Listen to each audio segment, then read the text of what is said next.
video has been brought to you by Mikuni Heating International for all your marine and vehicle heating needs.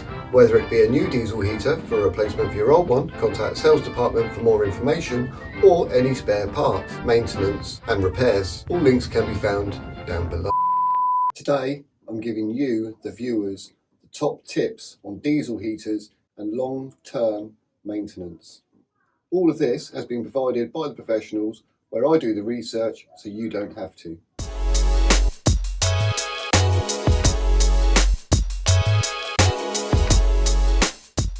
Tip number 1.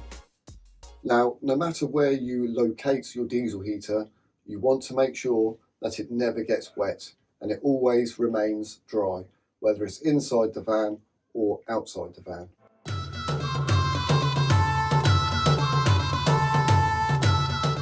Tip number 2, and that is the circulation of the air.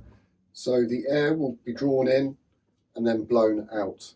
So the cold air in, hot air out.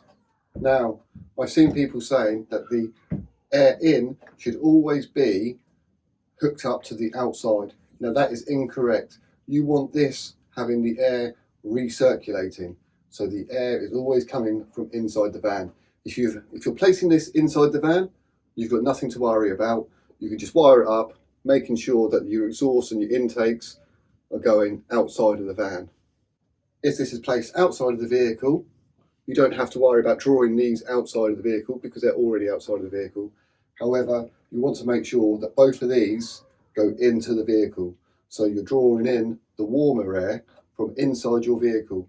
And now there's several reasons for that. The first reason is because you don't want any debris getting drawn in. Yes, you can get debris drawn in from your own vehicle, from the inside, but you're not going to get bugs, dirt, moisture and all of that bad stuff into there. So that's mainly the main reason. It's not going to be as effective if you're drawing in cold air. The motor's going to have to be working twice as hard to warm it up to keep your van at the temperature you require. Tip number 3.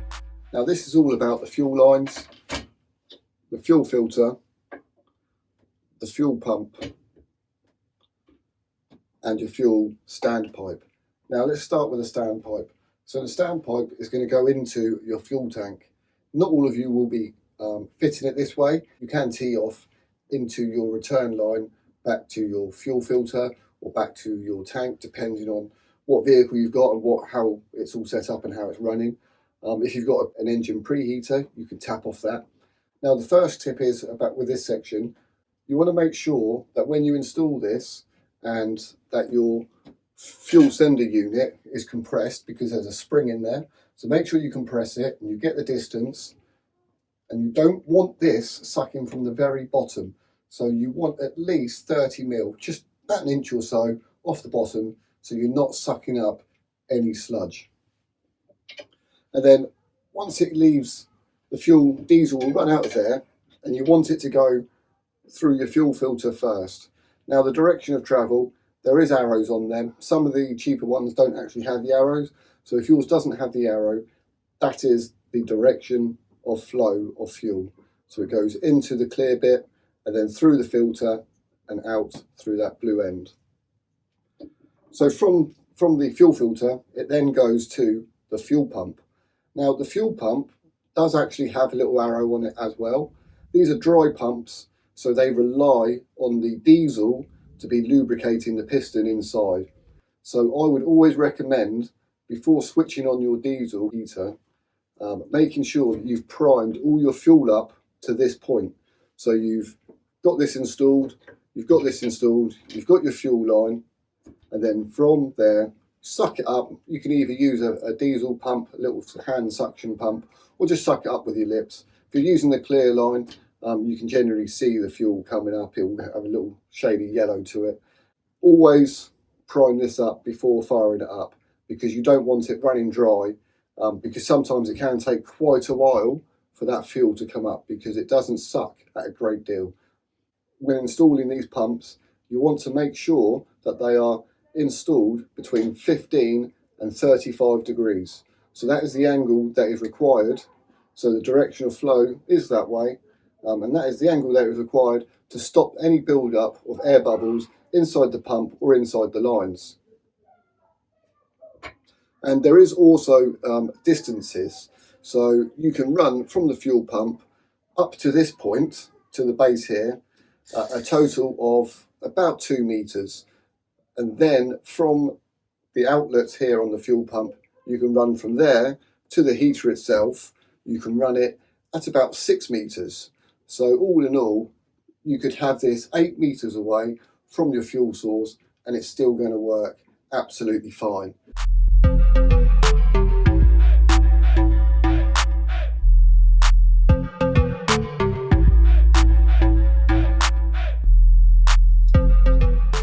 Tip number 4, the exhaust. Quite a simple one. You'd think it's quite self-explanatory, but there's some things that people seem to forget about when they're installing their exhaust. So the first thing you want to think about is, because this is an exhaust, it will get very hot. It will build up condensation on the inside.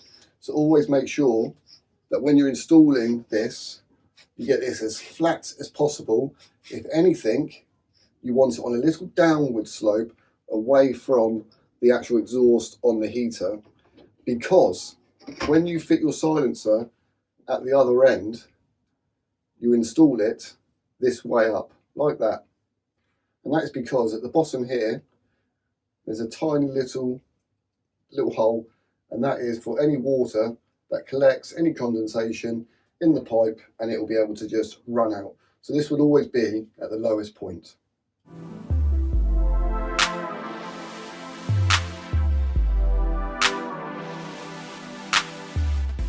You want to be aware that these exhausts get very, very, very hot. So you do not want to be touching this if you've just had it running.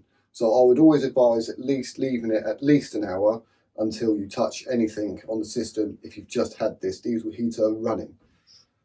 Great bit of advice. When you are fitting your exhaust, you want to think about where the exhaust is actually blowing out, because you don't want your exhaust blowing out and it being drawn in by the combustion air intake, because then it's just going to be contaminating the air in. So usually I will have this running one way and then we'll have the exhaust running the opposite way, but it all depends, because you want to put this somewhere where it's not going to be drawing up any water, any dirt. It's not going to get, you want that somewhere hidden, really, somewhere protected away from the exhaust. And the other thing about when you're actually installing your exhaust, what you want to think about is when you do set up and you're out camping and you're all set up, parked around, and you're outside, you come back and you want to put your diesel heater on, you want to know where your exhaust is blowing, because the last thing you want is, you don't want it be blowing underneath your van towards where everyone else is. If you've got it on the passenger side, say underneath where your sliding door is, and that's where you're all tenting, you're just going to be gassing yourself out. So I would suggest always having the exhaust coming out on the driver's side, at the back, just before the rear wheel. So where the side exit exhausts are, I would usually recommend going somewhere around that exit. Or you can do what I do, and I'm actually going to be plumbing this into the exhaust system itself. And now we come on to our final section, tip number 5, which is maintenance. So, to ensure a long life of this heater, it is recommended by the manufacturers that you run this product for at least 10 minutes once a month. And that includes through the summer months. And they do need to keep running. They are serviceable items. You can send them off and get them repaired and serviced and sent back to you. There is companies that do that.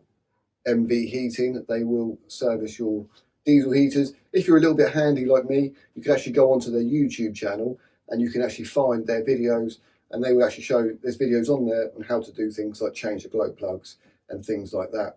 So it's all online.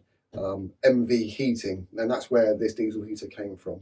So carrying on with maintenance, another important thing to think about with maintenance, any work going on with your car, any electrical work, any welding work, anything like that, it's always recommended that you disconnect the battery. So when you disconnect the battery, most of these diesel heaters are connected to the leisure battery. Disconnect the leisure battery as well. Double check that your diesel heater is disconnected from that battery and there is no power going to this unit. Because if you're welding on a vehicle and this is connected, the electronics in this are most likely going to get fried, along with other issues on your vehicle. Once you've installed this, the first thing you want to do is always check that there's no leaks, there's no fumes coming out of the exhaust here, especially if you've got this plumbed inside your vehicle. You want to make sure that there's no leaks at all, no diesel leaks, no fuel leaks. Just double check everything and run it a couple of times when you first turn it on to make sure that there is fuel in there and it is primed up properly and it's all running well. So for long-term maintenance, this is what is recommended from MV Heating. So check that the air inlet and outlet for any pollution or foreign matters. So these are just regular things you should do. So your intake and your outlet, you want to make sure that where the caps are, that they're always kept clear. There's nothing blocking them. There's no dirt getting in there. Just make sure that they're nice and clean. So it says clean the externals of the heater. So yeah, it's just general maintenance, keeping everything clean, which you should do anyway, really. Check for corrosion or loose connections of the circuits. Yeah, I mean, these plugs, you should just make sure that everything's all plugged in. It's nothing's getting wet. Because if there's any moisture getting to these plugs in any places, they will start corroding. So you just want to keep an eye on that and make sure that nothing's damp, nothing's getting wet, and there's no corrosion starting anywhere. It also says check the combustion air inlet and exhaust pipe for damage and clogs. So it is possible, if you've got this stored underneath your vehicle, it's possible it could get knocked, some stones could come up and bend something or break something. I mean, it's also possible with it being inside your van as well. You could store something, not realise you could bend the pipe. I mean, you could actually, obviously, if you've installed this properly inside your van, all of this is going to be on the external of your van. You're going to drill through, and that's going to be outside. But you should still make sure that, nothing's damaged and everything's always working as it should. These are good for at least 10 years before they need, if you look after them and maintain them properly, running them once a month for 10 minutes. 10 years should be the first service interval, and MV Heating can service that themselves, or you can service it yourself by going onto their website and having a look through and going through their guides on how to do these things. Links down in the description, and that is the top tips on diesel heaters and maintenance. Hopefully you found this helpful. If you did, give it a thumbs up, and I'll see you all very soon. Take care, stay safe, and God bless.